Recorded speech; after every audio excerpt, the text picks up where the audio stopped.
মাত্র একটি Facebook post আর তাতে তুলপাড় পুরো দেশ। কে এই পোস্ট দিলেন, কেনই বা শুরু হলো এত আলোচনা সমালোচনা, জানলে আপনিও অবাক হবেন। সম্প্রতি সামাজিক যোগাযোগের মাধ্যমে একটি পোস্ট ঘিরে ব্যাপক আলোচনা সমালোচনা জন্ম দিয়েছেন হাসনাত আব্দুল্লাহ। হাসনাত আব্দুল্লাহ ফেসবুক পোস্টে বলেছেন, এখন শুধু এতটুকুই বলা বাকি, আমাদের হাসিনা ব্যবস্থার সবকিছুর দরকার, শুধু হাসিনা ছাড়া। তার দেয়া এই পোস্টটি মুহূর্তের মধ্যে ভাইরাল হয়ে যায় এবং নেটিজেনদের মধ্যে শুরু হয় নানা প্রক্রিয়া। জানা যায় নিজের ভেরিফাইড ফেসবুক আইডি থেকে দেওয়া এই পোস্টটি প্রকাশ্যে পড়েই হাজার হাজার মানুষ সেটি রিয়্যাক্ট, কমেন্ট এবং শেয়ার করতে থাকেন।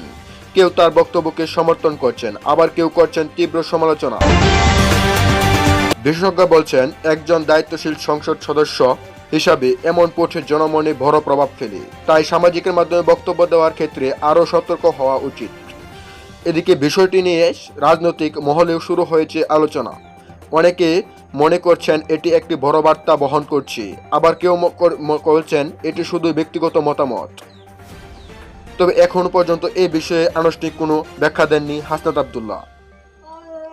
হাসনাত আব্দুল্লাহ ফেসবুক পোস্টে আরও আগে বলেছেন যে, জাতীয় মানবাধিকার কমিশন অধ্যাদেশ, গুম প্রতিরোধ ও প্রতিকার অধ্যাদেশ, পুলিশ কমিশন অধ্যাদেশ, সুপ্রিম কোর্ট সচিবালয় অধ্যাদেশ, দুর্নীতি দমন কমিশন অধ্যাদেশ, সুপ্রিম কোর্টের বিচারকের নিয়োগ অধ্যাদেশ, তথ্য অধিকার অধ্যাদেশ, মাইক্রোফিন্যান্স ব্যাংক অধ্যাদেশ, ব্যাংক রেজুলেশন অধ্যাদেশ, গণভোট অধ্যাদেশ সরকার পক্ষ বাতিল করার সম্ভব প্রস্তাব করছেন।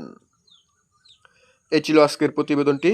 এরকম ভিডিওগুলো সবার কাছে পেতে হলে অবশ্যই এই চ্যানেল সাবস্ক্রাইব করে পাশে থাকা বেল বাটনটি অন করে রাখবেন। ধন্যবাদ।